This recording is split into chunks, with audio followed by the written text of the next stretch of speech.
दुनिया की कोई ताकत हमारी बहनों को धन देने से नहीं रोक सकती है। हमारी सरकार में परमात्मा की दया से विकास के मामले में कोई कोर कसर बाकी रहने वाली नहीं है, कोई कमी हमारे पास नहीं है।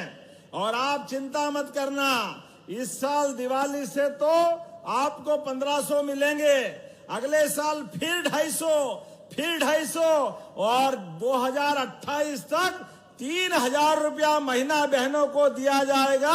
3000 रुपया महीना।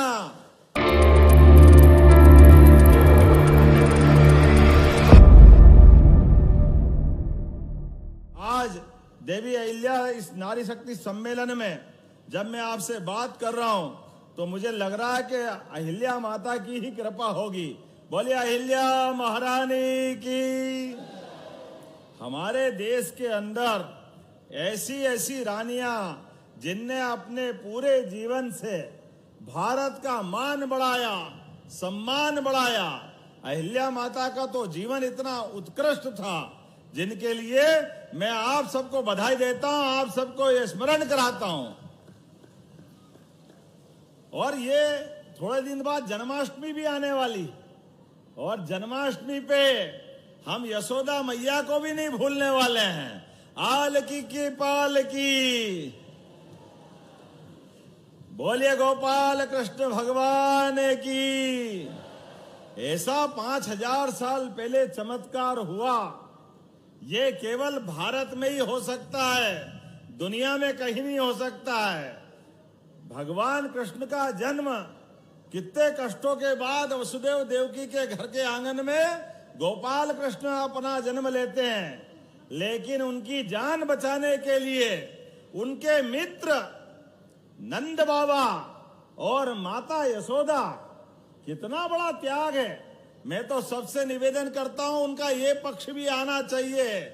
कोई अपने नवजात बच्चे को, अपने दोस्त के बच्चे को बचाने के लिए एक तरह से मौत के मुंह में देने की अगर कोई हिम्मत कर सकता है, वो और कोई नहीं, यशोदा मैया ही कर सकती है। यशोदा मैया ये भारत की नारियों की विशेषता है।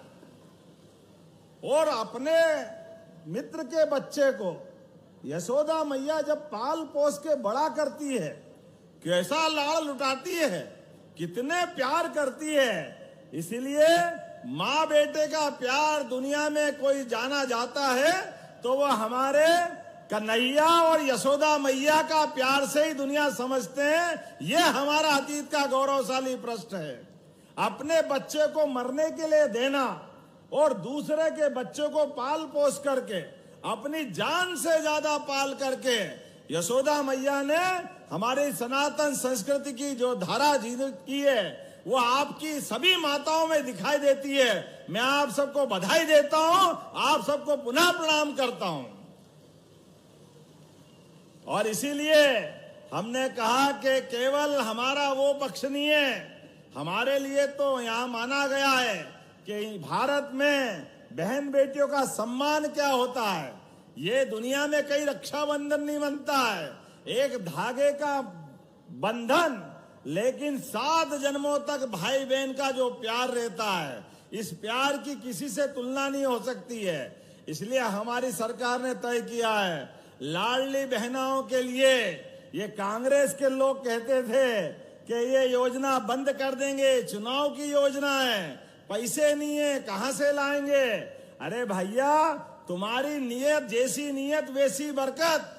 तुम्हारे टाइम सरकार में बिजली बंद, सड़क नहीं, समाज में हाहाकार, लेकिन हमने तो कहा है 1000 देते थे लाडली बहना को, गए साल रक्षाबंधन पे 250 दे करके 1250 भी दे रहे हैं, और फिर रक्षाबंधन पे 250 बढ़ाएंगे, और भाई दूज दिवाली से 1500 रुपया महीना चालू करने वाले हैं अपनी लाडली बहनाओं के लिए।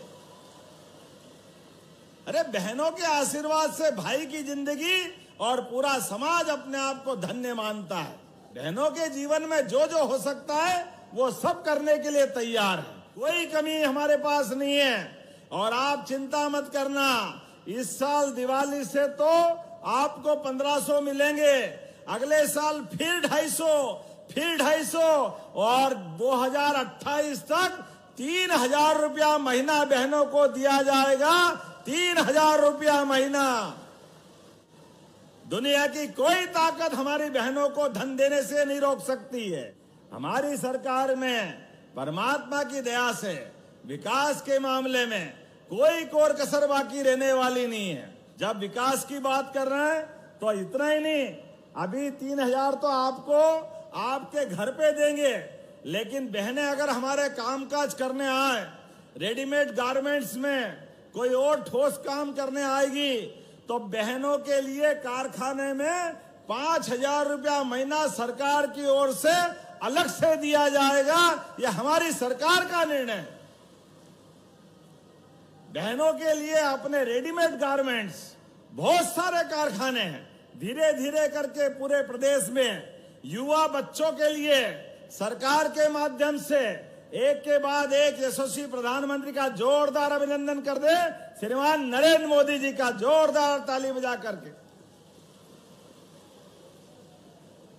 यशस्वी प्रधानमंत्री ने सरकार बनने के बाद वर्तमान के समय में जिस प्रकार से शासन चला के बताया है, और बहनों के लिए तो कहना ही क्या, बहनों के जीवन में सबसे बड़ा महत्व सुहाग का है, और सुहाग की बिंदी के लिए वो शेर से भी लड़ जाती है, शेर से। ये उनका अपना जीवन का रिकॉर्ड है। 7 जन्मों के फेरे के बाद विवाह के प्रसंग से माता बहनें अपने परिवार की शोभा अपने पतिदेव के माध्यम से पतिदेव में परमेश्वर के दर्शन करती है। ये हमारी परंपरा थी, लेकिन दुर्भाग्य के साथ कहना पड़ेगा, नापाक पड़ोसी पाकिस्तान ने पहलगांव में हमारी बहन के सिंदूर पे हाथ डालने का प्रयास किया, सुहाग पे गलत निगाह डालने का प्रयास किया, घर जाके उसको ठिकाने लगाने का काम किया है। यह हमारे सेना के लिए जोरदार अभिनंदन कर दे, और प्रधानमंत्री के लिए भी। अरे 7 ताले में बंद भी रहेगा दुश्मन, तो यशस्वी प्रधानमंत्री हमारे देश के नागरिकों के लिए और खासकर बहनों के इस मामले में तो कोई कॉम्प्रोमाइज करने वाले नहीं है, कोई कॉम्प्रोमाइज नहीं करने वाले हैं। आज बदलते दौर का भारत है।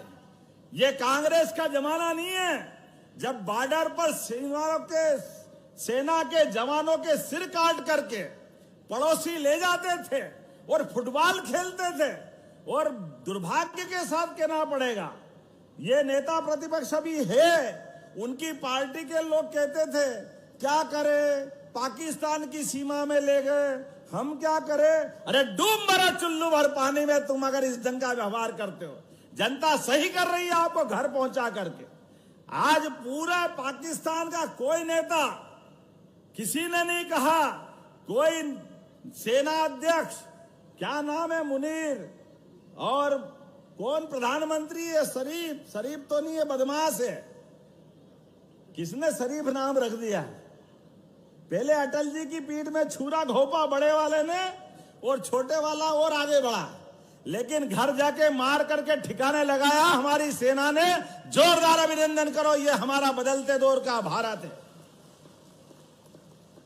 दुनिया का कोई देश हमारी सीमा के अंदर हमारे नागरिकों के साथ अब कोई गड़बड़ नहीं कर सकता है। दुनिया के 3 देश ऐसे हैं, अमेरिका, इजराइल और भारत, जो अपने दुश्मनों से लड़ने के लिए अपनी सीमा का इंतजार नहीं करता है, उनके घर में घुस के मारने का काम करता है। ये बदलते दौर का भारत है। बोलो भारत माता की, भारत माता की। भगवान राम के काल से, भगवान कृष्ण के काल से भारत के सूरवीरों की सूर पताका ऐसे ही नहीं फहराती है। कंस को भी भगवान कृष्ण ने घर में घुस के उसको ठिकाने लगाया था।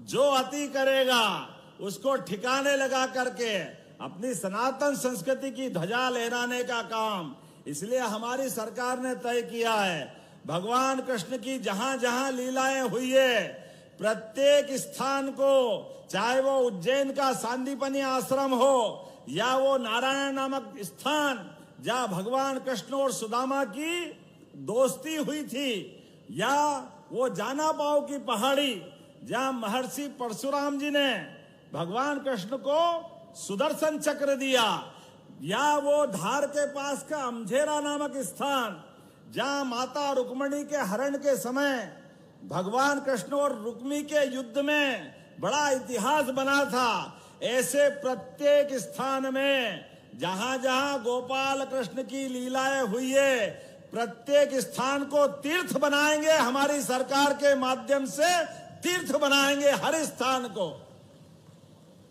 पैसे की कोई कमी नहीं आएगी। अरे अतीत के गौरवशाली ऐसे पृष्ठों को समाज के सामने लाने की आवश्यकता है। इसलिए हमारी सरकार विरासत से विकास की ओर बढ़ रही है, और विकास की ओर भी सभी प्रकार से, क्या महिला, क्या किसान, क्या युवा, क्या गरीब, सबकी जिंदगी बेहतर करने के लिए। आप बताइए, राहुल जी मौजूद है, हमारी साध्वी उमा भारती जी 20 साल पहले से लड़ाई लड़ती थी केन बेतवा नदी जोड़ों के माध्यम से। बुंदेलखंड के लोग बहादुरी में, वीरता में दुनिया के आगे कहीं कम नहीं पड़ते, लेकिन दुर्भाग्य से अपने खेतों में पानी के लिए, इस क्षेत्र में गरीबी को दूर करने के लिए ये नदी जोड़ो अभियान की कल्पना अटल जी के टाइम से चली आई है। जोरदार अभिनंदन करें स्वर्गीय भारत रत्न अटल बिहारी वाजपेयी जी के लिए। उनकी भी जन्म शताब्दी है, लेकिन दुर्भाग्य के साथ कहना पड़ेगा वो योजना परवान नहीं चढ़ी, उसको पूरा करने के लिए नहीं बढ़े। हमारी सरकार ने माननीय प्रधानमंत्री के आशीर्वाद के साथ इस बुंदेलखंड की बेहतरी के लिए आने वाला समय अब बुंदेलखंड का है, यहाँ के किसानों का है, यहाँ के सारे समाज का है। अलग दौर में बुंदेलखंड पहुंचेगा। पूरा क्षेत्र में 1 फसल, 2 फसल, 3 फसल, हर खेत तक पानी, हर हाथ को काम, इसी संकल्प के आधार पर हमारी सरकार चल रही है। और उतना ही नहीं, फसलों का उत्पादन भी ठीक प्रकार से हो, उनको कीमत भी ठीक से मिले। इसीलिए इसी साल हमने अपने गेहूं को खरीदने के लिए भी देश में सबसे ज्यादा राशि देकर के 2600 रुपए क्विंटल गेहूं खरीदा। 2600 रुपए क्विंटल। जोरदार अभिनंदन करें किसानों के बेहतरी के लिए। और आज में वैसे तो समय की कमी है, 44 करोड़ से ज्यादा कामों के भूमि पूजन लोकार्पण हुए हैं। ऐसे में सांदीपनी विद्यालय कितना अच्छा भवन लग रहा था, कहाँ पुराना जमाना था। स्कूल में हम लोग पढ़ने जाते थे तो टाट पट्टी भी नहीं मिलती थी, घर से बोरा ले जाना पड़ता था, उसी को आधार पे बैठते थे। बिजली का पंखा, लाइट, कोई आने जाने के लिए बस कभी कल्पना ही नहीं करते थे। हमारी सरकार के द्वारा 350 से ज्यादा सांदीपनी विद्यालय प्रारंभ किए जा रहे हैं। नई पीढ़ी के नए बच्चे प्राइवेट स्कूल को भी मात करेंगे, इतने अच्छे विद्यालय बन रहे हैं। जोरदार अभिनंदन करें अपने बच्चों के लिए भी। और इसी जुलाई के महीने में जिन बच्चों के स्कूल से घर की दूरी 7 किलोमीटर से ज्यादा है, मिडिल के ऊपर के सारे बच्चों के लिए, सारे बच्चों को साइकिल देने का काम हमारी सरकार करने वाली है। किताब कापी, पढ़ने के लिए निःशुल्क उनकी सारी व्यवस्था, रहने के लिए छात्रावास, और आगे बढ़कर के जो बच्चे पढ़े आगे बढ़े उनको लैपटॉप भी हमारी सरकार के द्वारा दिए जाएंगे। जोरदार अभिनंदन करें हमारे बच्चों के लिए। और ये रोजगार के अवसरों के लिए रोज लगातार एक के बाद एक हम प्रयास कर रहे हैं। सभी प्रकार के आईटी के सेक्टर, सर्विस सेक्टर, हेल्थ का सेक्टर, जहां जहां रोजगार मिल रहे हैं उसमें मध्य प्रदेश के अंदर तो प्रोत्साहन दे ही रहे हैं। हमारे प्रदेश के बच्चे भी बढ़े, आपके अपने परिवार से भी बढ़े, उनको भी सारी उन्नति के लिए अवसर दे रहे हैं। लेकिन देश के भी सबसे बड़े घराने और विदेश से भी सबको मध्य प्रदेश में बुला करके एक एक करके वो सारी चीज कर रहे हैं, जिसके भरोसे से हमारे प्रदेश के युवा बाहर नहीं जाएंगे। कोई बेंगलोर जाने की जरूरत नहीं, कोई कर्नाटक के किसी राज्य में जाने की जरूरत नहीं। सभी बच्चों को यही रोजगार मिले, उनकी जिंदगी में उनके सपने हरे हो, उनकी इच्छाओं की पूर्ति हो और गरीब से गरीब आदमी का बच्चा भी बड़ी से बड़ी जगह पाए। इसलिए सरकार एक के बाद एक बहुत सारे काम कर रही है।